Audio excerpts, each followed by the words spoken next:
تم تک سمجھانے کے لیے اللہ تعالیٰ نے انبیاء علیہ السلام کو دنیا میں بھیجا ہے۔ انبیاء علیہ السلام دنیا میں آتے تھے، ان کا دنیا میں آنے کا مقصد یہی ہوا کرتا تھا کہ انبیاء لوگوں کو جو زندگی خود گزارتے تھے اس زندگی پر لوگوں کو لانے کے لیے انبیاء علیہ السلام دعوت دیتے تھے۔ قرآن میں اللہ تعالیٰ نے، جیسا میں نے ابھی خطبے میں جو آیت پڑھی ہے، قُلْ إِن كُنتُم، کہ اے نبی جی آپ کہہ دیجئے، آپ فرما دیجئے، اے لوگو اگر تم اللہ سے محبت کرتے ہو، ان کنتم تحبون اللہ فاتبعونی، کہ اے لوگو اگر تم اللہ سے محبت کرتے ہو تو تم میری اتباع کرو، اللہ تم سے محبت کرے گا۔ یحببکم اللہ، کہ اگر کوئی بندہ، کوئی بندی، کوئی انسان یہ چاہ رہا ہے کہ اللہ مجھ سے محبت کرے تو اس پر یہ ضروری ہے، یہ لازمی ہے، یہ شرط ہے کہ وہ رسول اللہ صلی اللہ علیہ وسلم سے محبت کرے۔ جب تک دوستو بزرگوں میں اور آپ ہمارے نبی حضرت محمد صلی اللہ علیہ وسلم سے محبت نہیں کریں گے، ان کی اتباع نہیں کریں گے، ان کے بتائے ہوئے طریقوں پر نہیں چلیں گے، دنیا میں کوئی انسان کامیابی نہیں پا سکتا۔ یہ ضابطہ ہے۔ اللہ نے قرآن میں کہہ دیا کہ اگر تم کامیاب ہونا چاہتے ہو، اگر تم یہ چاہتے ہو کہ اللہ تم سے محبت کرے، تو تمہارے اوپر یہ ضروری ہے کہ تم رسول اللہ صلی اللہ علیہ وسلم سے محبت کریں۔ رسول اللہ صلی اللہ علیہ وسلم سے محبت کرنے کا کیا مطلب ہے؟ کہ جب بندہ حقیقی طور پر اگر وہ چاہتا ہے کہ مجھے اللہ محبت کرے، اللہ مجھے پسند کرے، اللہ مجھ سے محبت کرے، تو اس پر یہ بات لازمی ہے کہ وہ رسول اللہ صلی اللہ علیہ وسلم سے ٹوٹ کر محبت کرنے والا بنے۔ جب کوئی آدمی، جب کوئی بندہ یا بندی جب رسول اللہ صلی اللہ علیہ وسلم سے محبت کر لے گا اور وہ اللہ کے نبی صلی اللہ علیہ وسلم کا محبوب بن جائے گا، تو یقیناً اللہ تعالیٰ اسے اپنا محبوب بنا لیں گے، اللہ تعالیٰ اس بندے سے محبت کریں گے۔ حدیث اور سنت میں فرق ہے۔ کچھ لوگ کہتے ہیں کہ بھئی حدیث اور سنت الگ الگ نہیں ہے، بلکہ دونوں ایک ہی ہیں، لیکن کتابوں میں علمی نکات میں یہ لکھا ہے، نبی صلی اللہ علیہ وسلم کا جو قول ہے، جو آپ صلی اللہ علیہ وسلم نے اپنے زبان مبارک سے بتایا ہے، اس کو حدیث کہتے ہیں۔ یہ بات یاد رکھیں۔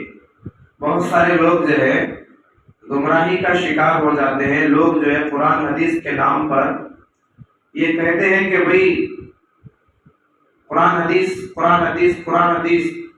اس میں سنت وغیرہ کچھ بھی نہیں ہے، بلکہ اس کا ہم یہ ثابت کرتے ہیں، ہم اس کی دلیل بھی دیتے ہیں، قرآن اور حدیث میں زمین و آسمان کا فرق ہے۔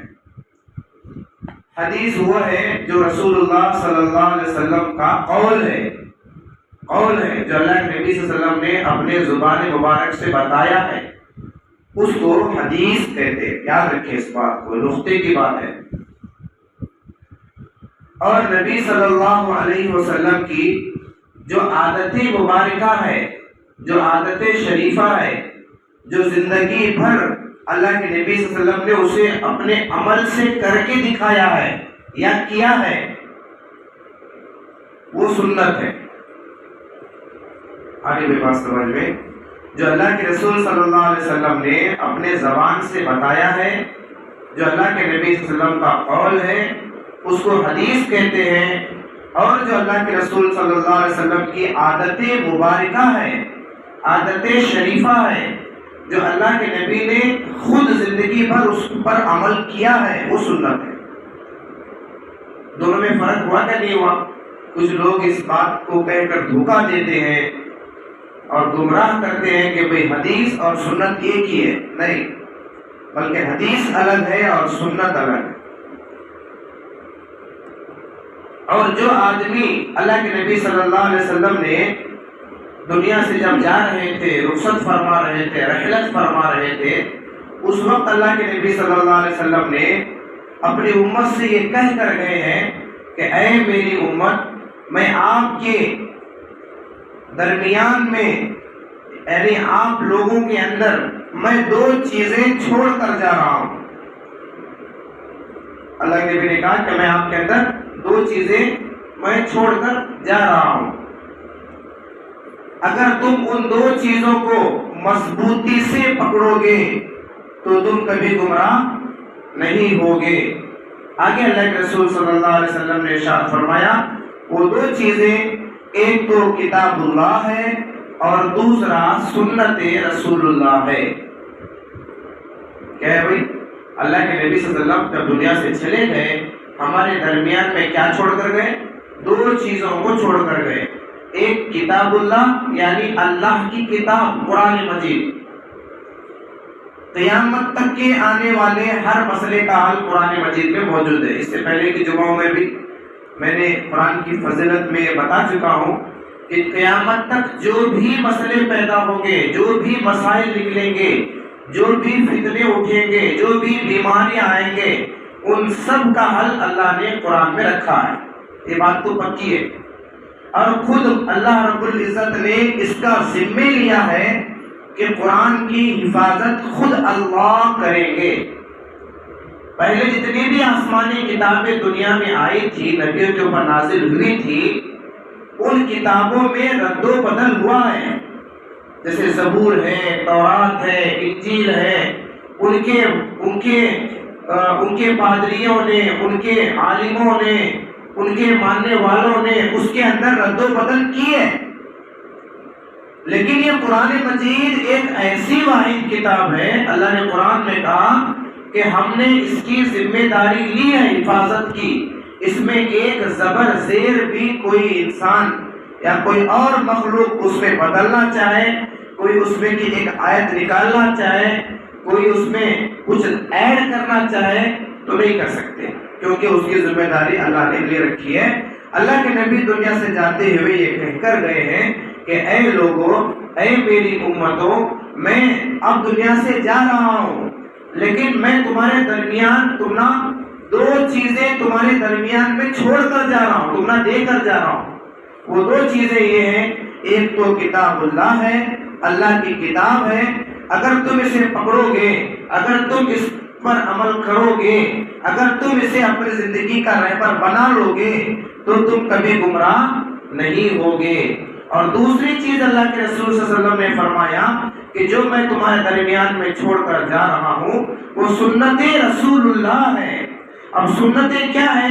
مثال کے طور سے بات سمجھ میں آتی ہے کہ ایک عورت اپنے بدن کے کسی حصے پر وہ سونے کے زیورات، وہ چاندی کے زیورات پہنتی ہے، پہنتے ہیں بھائی سونے چاندی، یعنی ناک میں وہ سونے کا وہ نتلی وغیرہ پہنتے ہیں عورتیں، کان میں جو ہے بالیاں ڈال لیتے ہیں، ہاتھوں میں جو ہے سونے کے کنگن پہنتے ہیں، پیروں میں چاندی کے چین ڈال لیتے ہیں، جوڑوے ڈال لیتے ہیں، اور عورت یہ محسوس کرتی ہے کہ بھئی یہ چیزیں میری خوبصورتی کو بڑھائیں گی۔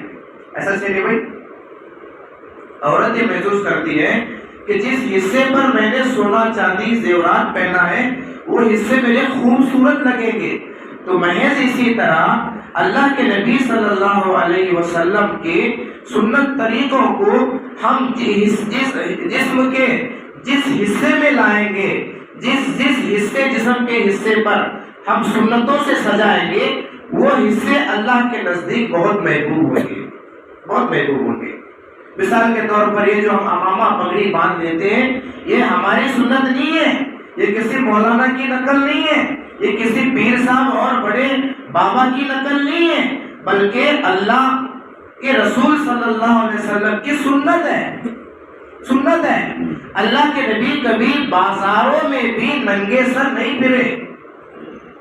اللہ کے نبی صلی اللہ علیہ وسلم بازاروں میں بھی ننگے سر نہیں پھرے. آج ہم لوگ سنتوں کی اہمیت نہ ہونے کی وجہ سے ہم نماز جیسا بڑا اللہ کا حکم بھی بغیر سر کو ڈھانکے ہوئے پڑھتے ہیں. بخاری شریف میں 4 یا 5 حدیثیں ایسے ملتی ہیں صحیح بخاری میں جس میں یہ ثابت ہو گیا ہے کہ اللہ کے رسول صلی اللہ علیہ وسلم روزانہ پگڑی باندھتے تھے اور اس کے بے شمار فائدے ہیں. میرے تجربے کی بات ہے 2014 میں خود اپنا واقعہ بتاتا ہوں. 2014 میں جب میرا ایکسیڈنٹ ہوا تھا، بہت سارے ساتھیوں کو معلوم ہے، تو اسی پگڑی کی وجہ سے میری جان بچی ہے. اسی پگڑی کی وجہ سے بچی ہے. گاڑی پر جا رہے تھے، راستے میں کتا آ گیا، گر گئے. وہ روڈ کا کام چل رہا تھا، موٹی کھڑی گری ہوئی تھی، تو وہ دماغ پر صرف ہلکی سوج آئی تھی. ڈاکٹر نے کہا کہ ان کے جو زخم ہوئے ہیں، ان کی جو ہے کیپیسٹی دیکھ کر تو یہ لگتا ہے کہ انہوں جو ہے بچنا نہیں تھا. ان کا خون پورا اندر کن بھرنے جانا تھا، لیکن خون کن بھرنے نہیں گیا، صرف ہلکی سی سوج آئی. تو پھر بعد میں ہمارے گھر والے بتائیں کہ بھائی نے پگڑی باندھ لیا تھا جس کی وجہ سے مار جو ہے پگڑی کی وجہ سے سر کو نہیں بیٹھا تھا. اسی ہاسپٹل میں میرے ایکسیڈنٹ ہوئے سے 4-5 دن جہاں پر ایڈمٹ تھا میں، وہیں پر جو ہے ایک دوسرا پیشنٹ بھی آیا. اسے جسم پر ایک بوند خون بھی کہیں پر نہیں آیا، لیکن اسے صرف دماغ کو مار لگا تھا. دماغ میں کا خون پورا کھٹ ہو گیا تھا، جس کی وجہ سے ڈاکٹر نے کہہ دیا کہ یہ نہیں بچ سکتا. یہ ہمارے تجربے کی بات ہے، ورنہ اللہ اور اس کے رسول صلی اللہ علیہ وسلم کے نزدیک اس کے جو فائدے ہیں، اس کی جو اچھائیاں ہیں، وہ ہمیں اندازہ نہیں لگا سکتے. آج جو ہے ہمارے اندر سنتوں کی اہمیت نہیں رہی. آج ہم بغیر ٹوپی کے نماز پڑھ لیتے ہیں. اللہ کے رسول صلی اللہ علیہ وسلم بغیر سر ڈھانکے ہوئے کبھی بازاروں میں نہیں گئے. صحابہ کرام رضوان اللہ تعالی اجمعین کی زندگیاں اگر آپ اٹھا کر دیکھیں گے، اللہ کے نبی صلی اللہ علیہ وآلہ وسلم کے ایک سنتوں کے عاشق تھے، ایک سنتوں پر مر مٹنے والے تھے. ایک صحابی ہیں، وہ صحابی حبشہ کے رہنے والے جن کے گھنگریالے بال ہوتے ہیں، گھنگرو بال ہوتے ہیں، ان کو مانگ نہیں پڑتی. تو وہ صحابی نے اللہ کے رسول صلی اللہ علیہ وسلم سے جب ملنے کے لیے آئے، دیکھیں کہ اللہ کے رسول صلی اللہ علیہ وسلم سر میں کنگھی کیے ہیں اور بیچ میں سے ایسے مانگ نکالے. اب وہ حبشی جو صحابی تھے، وہ صحابی کی یہ خواہش ہوئی کہ میں تو سب سنتوں پر عمل کر رہا ہوں، اللہ کے نبی کے ہر ادا کی میں نقل کر رہا ہوں، لیکن وہ بال والی سنت مجھ سے ادا نہیں ہو رہی. کیا کروں؟ پریشان کہ اللہ کے نبی کو دیکھ کر آئے کہ اللہ کے نبی صلی اللہ علیہ وسلم بیچ میں مانگ نکالتے ہیں، لیکن میری بیچ میں مانگ نہیں نکلتے، گھنگریالے بال ہیں. حبشہ کے رہنے والے تھے. تو انہوں نے بہت سوچا، بہت پریشان ہوئے، ٹینشن ہوئی کہ میں کیا کروں. یہ نقل اللہ کے نبی کی مجھ سے زندہ نہیں ہو رہی، میں کیا کروں. اللہ کے رسول صلی اللہ علیہ وسلم کی اس سنت کو زندہ کرنے کے لیے انہوں نے ایک سلاخی لیے اور اسے تندور میں ڈالے، گرم کیے. جب وہ پورا لال ہوئی تو ایسے بیچ میں ڈال لیے. یہ محبت ہے سنتوں سے. اللہ نے کہا ہے، اللہ نے قرآن میں کہا ہے، قل ان کنتم تحبون اللہ، اگر تم مجھ سے محبت کرنا چاہتے ہو تو میرے محمد سے محبت کرو. اگر تم میرے محمد صلی اللہ علیہ وسلم سے محبت کرو گے تو میں تم سے محبت کروں. یہ ضابطہ ہے. اگر ڈائریکٹ بندہ اللہ سے محبت کرنا چاہے تو نہیں کر سکتا جب تک کہ حضور پاک صلی اللہ علیہ وسلم کی ایک سنت پر عمل نہ کرے. ہماری زندگی کا ایک حصہ جب تک نبی صلی اللہ علیہ وسلم سے میل نہ کھائے، جب ہماری زندگی نبی صلی اللہ علیہ وسلم کی زندگی سے میل نہ کھائے، ہم سے اللہ محبت نہیں کریں گے. یہ ضابطہ ہے، یہ اصول بنا دیا اللہ نے. اگر تم مجھ سے محبت کرنا چاہتے ہو تو میرے محمد صلی اللہ علیہ وسلم سے محبت کرو.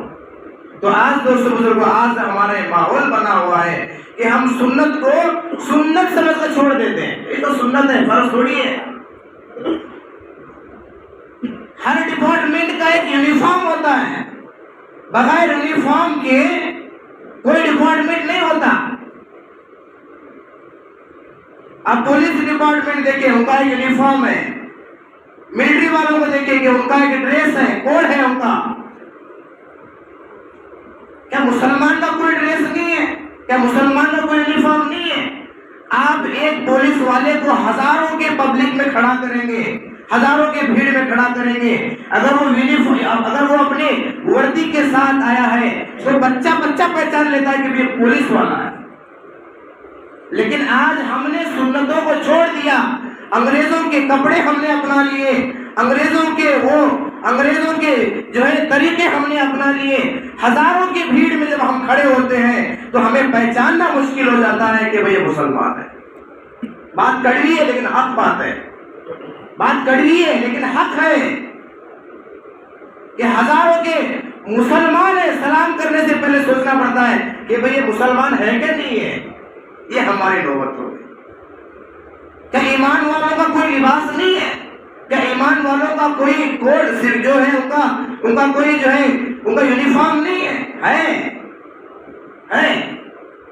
آپ ایک جبے والوں کو ہزاروں کی بھیڑ میں کھڑا کرو، ایک جبے والا ہے، جبے ٹوپی والا ہے، داڑھی والا ہے، ہزاروں کی بھیڑ میں کھڑا کرو، بچہ پہچان لیتا ہے کہ بھئی مسلمان ہے. یہ سنتوں سے محبت ہے دوستو، سنتوں سے محبت ہے. اور جب تک ہم سنتوں سے محبت نہیں کریں گے، جب تک ہماری زندگی رسول اللہ صلی اللہ علیہ وسلم کی اتباع پر نہیں آئے گی، جب تک جیسی اتباع ہمارے نبی کی کرنی ہے جب تک ہم نہیں کریں گے تو یقیناً دوست بزرگوں اللہ ہم سے محبت نہیں کرے گا. اللہ ہم سے محبت نہیں کرے گا. اویس قرنی رحمت اللہ علیہ کا واقعہ جو ایک 2 جمعہ پہلے میں نے بتایا تھا کہ والدہ کے بارے میں انہوں نے اللہ کے نبی کی زیارت نہیں کر سکے. ماں کہتی کہ بیٹا اگر تو اللہ کے نبی کو ملنے گیا تو میری خدمت کون کرے گا، میں تو اکیلی ہوں. تو وہ اویس قرنی رحمت اللہ علیہ کو جب عمر بن خطاب اور علی رضی اللہ عنہ جب تلاش کیے معلوم ہوا کہ یہی اویس قرنی ہے، تو اویس قرنی رحمت اللہ علیہ نے اللہ کے نبی کو دیکھا تو نہیں تھا لیکن محبت بہت تھی. حضرت عمر اور علی رضی اللہ عنہ سے پوچھا کہ غزوہ احد میں اللہ کے نبی صلی اللہ علیہ وسلم کے جو ہے دشمن نے بڑا پتھر مارا تو اللہ کے نبی صلی اللہ علیہ وسلم کے چہرے پر لگا اور پیچھے ایک گڑھا تھا، اس میں وہ جانوروں کو باندھنے کے لیے جاتے ہیں کڑے لوہے کے، وہ کڑے تھے، وہ کڑا اللہ کے نبی صلی اللہ علیہ وسلم کے سر میں گھس گیا اندر پیچھے پڑنے کے بعد. اور جس وقت میں اللہ کے رسول صلی اللہ علیہ وسلم کو جب پتھر لگا تھا تو اللہ کے نبی صلی اللہ علیہ وسلم کے دندان مبارک شہید ہوئے، دانت گر گئے. اور اس قرنی نے اس سنت کو زندہ کرنے کے لیے، یہ سنت نہیں ہے بلکہ عشق ہے، محبت ہے اللہ کے نبی سے، کہ اویس قرنی اللہ کے نبی کو نہیں دیکھا تھا. حضرت عمر اور علی کو پوچھیں، اور علی اور عمر نے حضرت اویس سے پوچھے کہ اویس آپ کے دانت نہیں ہیں، دانت نہیں تھے. حضرت اویس قرنی رحمۃ اللہ علیہ نے حضرت عمر اور علی رضی اللہ عنہ سے کہا کہ میں نے سنا کہ احد کی جنگ میں اللہ کے رسول صلی اللہ علیہ وسلم کے دندان مبارک شہید ہوئے تھے، تو میں نے دیکھا تو نہیں تھا، میں نے سوچا کہ اللہ کے نبی کا کون سا دانت شہید ہوا ہوگا، پہلے اس دانت کو میں نے گرا لیا، توڑ دیا اسے، کہ جب اللہ کے نبی کے دانت نہیں ہے تو میرا دانت میں کیوں رکھوں. تو پھر بعد میں یہ دانت ہو سکتا کہ یہ دانت نہیں ہو، دوسرا دانت تو اس دانت کو بھی گرایا. اس طریقے سے اللہ کے نبی کے عشق میں اور محبت میں اور اتباع میں حضرت اویس قرنی رحمۃ اللہ علیہ نے اپنے پورے دانت کو نکال دیے. اسے کہتے ہیں دوستو بزرگوں عشق اور محبت. اللہ نے کہا قرآن میں کہ جب تک تم میرے محمد صلی اللہ علیہ وسلم سے محبت نہیں کرو گے تو مجھ سے بھی محبت کی امید نہ رکھنا. اللہ نے قرآن میں کہہ دیا قل ان کنتم تحبون اللہ، اے نبی جی آپ کہہ دیجئے کہ اے لوگوں کہ جب تک تم اگر اللہ سے محبت کرنا چاہتے ہو، اگر مجھ سے محمد سے محبت نہیں کرو گے تو اللہ بھی تم سے محبت نہیں کریں گے۔ تحبو جو ہے یحببکم اللہ، اللہ نے کہا کہ اگر تم محمد صلی اللہ علیہ وسلم سے محبت کرو گے تو اللہ بھی تم سے محبت کریں گے۔ اللہ کے نبی صلی اللہ علیہ وسلم سے محبت کرنے کا مطلب یہ ہے کہ ہم اللہ کے نبی صلی اللہ علیہ وسلم کے نورانی پاکیزہ مبارک طریقوں کو اپنی زندگی میں لائیں، اپنی زندگی میں لائیں۔ یہ ٹوپی کی سنت ہے، یہ امامے کی سنت ہے، یہ لباس کی سنت ہے، یہ کھانے پینے کی سنتیں ہیں، یہ نماز میں کھڑے ہونے کی سنتیں ہیں۔ جیسا کہ میں نے بتایا، حدیث اور سنت میں زمین اور آسمان کا فرق ہے، زمین آسمان کا فرق ہے۔ اللہ کے رسول صلی اللہ علیہ وسلم کے قول کو حدیث کہتے ہیں، اور اللہ کے رسول صلی اللہ علیہ وآلہ وسلم کے جو عادت شریفہ، جو عادت مبارکہ ہے، اس کو سنت کہتے ہیں۔ اور اللہ کے نبی نے کہا کہ میں جاتے ہوئے دنیا سے دو چیزیں تمہارے درمیان میں چھوڑ کر جا رہا ہوں، اس میں یہی ذکر ہے، کتاب اللہ ہے، دوسرا سنت رسول اللہ ہے۔ اللہ سے دعا ہے کہ اللہ تعالیٰ مجھے اور آپ کو حضور پاک صلی اللہ علیہ وسلم کی 100% اتباع کرنے کی توفیق عطا فرمائے۔ وآخر دعوانا